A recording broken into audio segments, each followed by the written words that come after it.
आज की हमारी दुनिया विज्ञान और विज्ञान के अद्भुत चमत्कारों से भरी पड़ी है, लेकिन क्या आप जानते हो कि आखिर ये सब मुमकिन कैसे हो पाया? वैसे तो इस दुनिया में अरबों लोग पैदा होते हैं और चले जाते हैं, लेकिन इन्हीं में से कुछ लोग ऐसे होते हैं जो हमेशा लोगों के दिलों में जिंदा रहते हैं। वे इतिहास के पन्ने में हमेशा छाए रहते हैं। यही वे लोग होते हैं जो विज्ञान के नामुमकिन काम को मुमकिन कर देते हैं। ऐसे लोग हमेशा नेचर के नियमों को समझते हुए आगे बढ़ते हैं और अपने विकास के बंद रास्तों को खोलते हैं। आज हम ऐसे ही एक महान इंसान के बारे में जानेंगे जिसने प्रकृति के नियमों को समझते हुए मानवता के विकास को आगे बढ़ाने में महत्वपूर्ण योगदान दिया और इस पूरी दुनिया का नक्शा ही बदल कर रख दिया। उस महान इंसान का नाम है निकोला टेस्ला, एक ऐसा वैज्ञानिक जिसकी खोजों ने विज्ञान जगत में खलबली मचा दी। 19वीं सदी के महान वैज्ञानिकों में शुमार निकोला टेस्ला ने अपनी पूरी जिंदगी विज्ञान को ही समर्पित कर दी। वे physicist, mechanical engineer, electrical engineer होने के साथ साथ भविष्यवादी भी थे।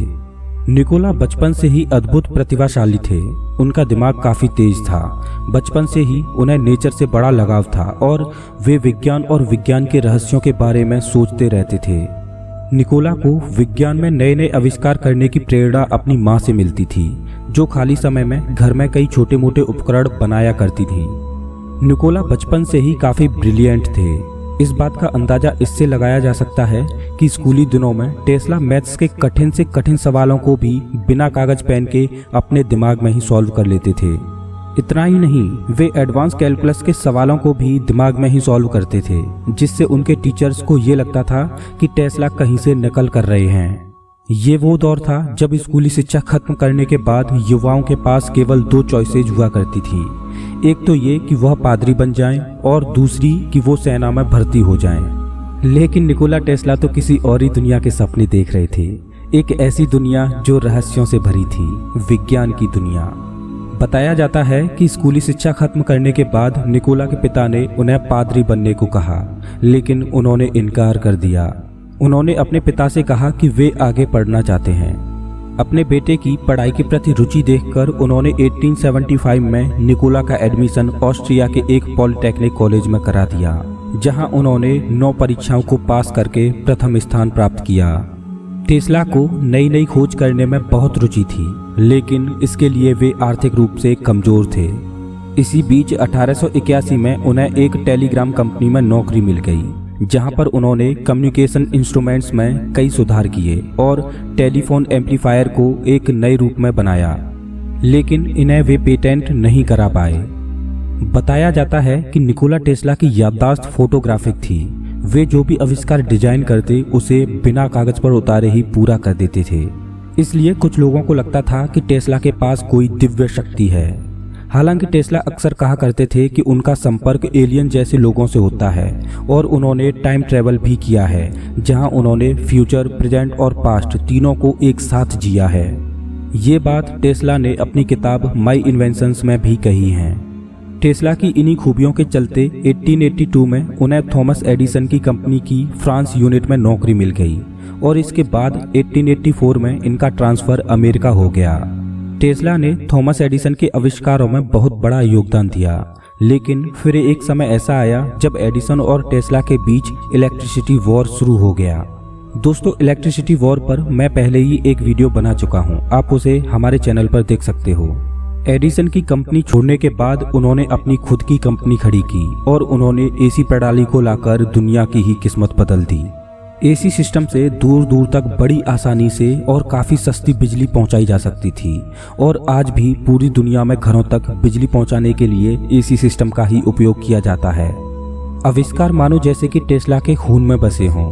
अपनी अद्भुत कल्पना शक्ति और बुद्धिमत्ता के चलते टेस्ला ने बहुत से ऐसे आविष्कार किए जिन्होंने वैज्ञानिकों में खलबली मचा दी, जिनमें से कुछ तो आज भी कार्यरत हैं, लेकिन कुछ इतिहास के पन्नों से ही गायब हो गए। 8 भाषाओं का ज्ञान रखने वाले निकोला टेस्ला जो भी सोचते थे वो उनके समय से कहीं अधिक आगे का होता था। इनके कुछ आविष्कार तो ऐसे थे जो अगर आज होते तो हमारी दुनिया का नक्शा कुछ अलग ही होता।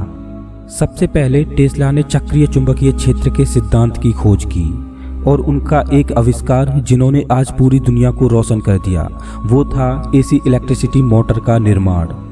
आपको बता दें कि एसी करंट से पहले अमेरिका में डीसी की सप्लाई की जाती थी, पर डीसी में कमियां बहुत थीं, जिसे टेस्ला ने उजागर किया और एसी सप्लाई लागू की।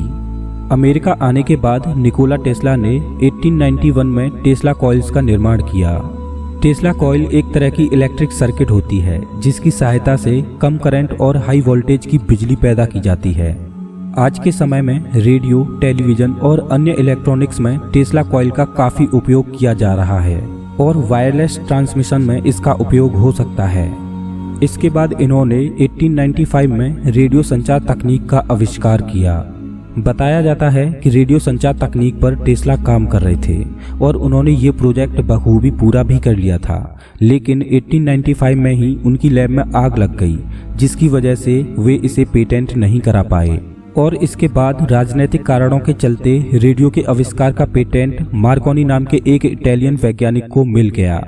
लेकिन अपनी मौत के कुछ महीनों बाद ही अमेरिका की एससी ने मार्कोनी के पेटेंट को अमान्य करार दे दिया और पेटेंट टेस्ला को दे दिया, लेकिन अफसोस कि वे ये अपनी आंखों से नहीं देख पाए। इसके बाद 1896 में निकोला ने हाइड्रो इलेक्ट्रिक पावर प्लांट का आविष्कार किया। इस प्लांट को बनाने में लगभग 3 साल लगे और 16 नवंबर 1896 को पहली बार इस प्लांट से नज़दीकी इलाके में बिजली की सप्लाई की गई। टेस्ला के इस आविष्कार ने वैज्ञानिकों को काफी हैरान किया। इससे पहले सन 1893 में टेस्ला ने एक अनोखा आविष्कार किया जिससे लोग उन्हें पागल वैज्ञानिक भी कहने लगे। ये आविष्कार था अर्थक्वेक ऑसिलेटर। ये एक प्रकार का इलेक्ट्रिसिटी जनरेटर था जो कि हाई स्पीड से अप डाउन करता और इलेक्ट्रिसिटी जनरेट करता। एक बार टेस्ला इस प्रोजेक्ट के ऊपर एक्सपेरिमेंट कर रहे थे। उस दौरान टेस्ला इसकी पावर को तेजी से बढ़ाते गए। ऐसा करने से उनके आसपास के एरिया में भूकंप आ गया। इस घटना के बाद उन्हें पता चला कि उन्होंने एक ऐसी मशीन बना दी है जो अर्थक्वेक पैदा कर सकती है। ये मशीन मानवता के लिए घातक साबित हो सकती थी, इसलिए निकोला टेस्ला ने ये मशीन तभी तोड़ दी। इसके बाद 1898 में इन्होंने खिलौने के आकार की एक नाव बनाई जो कि रिमोट से चलती थी। ये नाव अपने समय से कहीं अधिक आगे की थी। इस नाव को रिमोट से चलता देख लोगों को बहुत आश्चर्य हुआ और उन्हें लगा कि इसमें कोई प्रशिक्षित जानवर बैठा है जो उसे चला रहा है। लेकिन यही वो आविष्कार था जो आजकल के 3 मुख्य एडवांस टेक्नोलॉजी में उपयोग होता है: रोबोट, गाइडेड मिसाइल और रिमोट कंट्रोल। ये तीनों आविष्कार निकोला टेस्ला ने एक ही एक्सपेरिमेंट में कर दिए। इसके बाद 1901 में निकोला ने जो आविष्कार किया, अगर आज वो होता तो शायद हम अपने इस समय से 100 साल आगे होते। ये आविष्कार था वायरलेस इलेक्ट्रिसिटी का। इसमें निकोला टेस्ला एक गुंबदनुमा टावर बनाने पर काम कर रहे थे जिससे कि रेडियो ट्रांसमिशन द्वारा पूरे शहर में फ्री बिजली की सप्लाई पहुंचाई जा सके। और इसके लिए उन्होंने उस समय के न्यूयॉर्क के सबसे बड़े इन्वेस्टर्स में से एक जेपी मॉर्गन को अपने इस प्रोजेक्ट में पैसा लगाने को कहा। शुरुआत में तो जेपी मॉर्गन ने इस टावर में पैसा लगाया भी, लेकिन जब बाद में उन्हें पता चला कि टेस्ला इससे पूरे शहर में फ्री बिजली सप्लाई का सपना देख रहे हैं, तो उन्होंने टेस्ला के इस प्रोजेक्ट को फंड देना बंद कर दिया और आर्थिक स्थिति खराब होने के कारण 1905 में ये प्रोजेक्ट बंद करना पड़ा। और उसके बाद 1918 में जेपी मॉर्गन ने ये टावर पूरी तरह से तोड़वा दिया। टेस्ला के आविष्कारों का आधार ज़्यादातर उनकी कल्पना शक्ति होती थी और इसी के चलते उन्होंने 1934 में डेथ बीम नामक एक प्रोजेक्ट पर काम करना शुरू किया। ये आविष्कार भी काफ़ी एडवांस साबित होता अगर ये पूरा हो पाता। ये प्रोजेक्ट अगर सक्सेसफुली कंप्लीट होता तो हमारी दुनिया साई-फाई जैसी होती। डेथ बीम एक ऐसा हथियार था जो 250 मील दूर से ही दुश्मनों के 10,000 हवाई जहाज़ों को एक बार में ही खत्म कर देता। लेकिन इसके कंप्लीट न होने का कारण था फंड की कमी। टेस्ला के पहले इन्वेस्टर जेपी मॉर्गन ने इस प्रोजेक्ट पर फंड देने से मना कर दिया। हालांकि सोवियत संघ सरकार ने टेस्ला को $25,000 का चेक भी दिया था, लेकिन ये इस प्रोजेक्ट के लिए कम था और ये आविष्कार भी पूरा नहीं हो पाया। अपने साल के अंतिम दिनों में टेस्ला थॉट कैमरा बनाने पर काम कर रहे थे। ये एक ऐसा कैमरा होता जो किसी इंसान के थॉट्स को एक तस्वीर में बदल सकता था। टेस्ला इस प्रोजेक्ट के माध्यम से किसी इंसान के ब्रेन में चल रहे थॉट्स को डिकोड करके एक इमेज बनाना चाहते थे, लेकिन इस प्रोजेक्ट को भी ये पूरा नहीं कर पाए। टेस्ला के आविष्कार आइंस्टाइन और एडिसन के आविष्कारों से कम नहीं थे, मगर टेस्ला एक व्यापारी न होकर केवल विज्ञान की तर्ज पर काम किया करते थे और इस वजह से वे हमेशा ही आर्थिक रूप से कमजोर रहते। और 7 जनवरी 1943 को 86 वर्ष की उम्र में टेस्ला ने इस दुनिया को अलविदा कह दिया। बताया जाता है कि टेस्ला ने आजीवन विवाह नहीं किया क्योंकि उन्होंने अपना सारा समय विज्ञान और इसके आविष्कारों में लगा दिया। अपने जीवन के अंतिम दिनों में टेस्ला के कुछ प्रयोग असफल हो गए और कुछ वैज्ञानिक उनके ही पेटेंटों को चुराकर शोहरत पा रहे थे, जिससे वे डिप्रेशन का शिकार हुए। टेस्ला ने अपने समय में हजारों किताबों को पढ़ा। अपने वैज्ञानिक जीवन के दौरान निकोला टेस्ला ने द फ्लाइंग सॉसर और इम्प्रूव्ड एयरशिप्स जैसे प्रोजेक्ट्स पर भी काम किया, लेकिन लोगों ने इन पर भी अपनी गलत राय ही पेश की। टेस्ला को एक सनकी वैज्ञानिक के तौर पर भी देखा जा सकता है। वैसे तो टेस्ला को उनके आविष्कारों का श्रेय नहीं मिला और उनके प्रयोगों को सरकार ने दबा कर रखा है, लेकिन टेस्ला को विज्ञान जगत में काफ़ी सम्मान दिया गया है। टेस्ला को उनके सम्मान में उनके 75वें जन्म दिवस पर टाइम मैगजीन ने अपने कवर पेज पर उन्हें जगह दी थी। इतना ही नहीं बल्कि चुंबकीय प्रभाव की यूनिट टेस्ला उन्हीं के सम्मान में है। टेस्ला को आज की आधुनिक दुनिया में वाईफाई का जनक माना जाता है। भले ही आज टेस्ला द्वारा किए गए आविष्कारों को उनके आविष्कार के तौर पर नहीं माना जाता हो, लेकिन टेस्ला ने जो मानवता के लिए किया है उसके लिए सदैव हम उनके रेडी रहेंगे।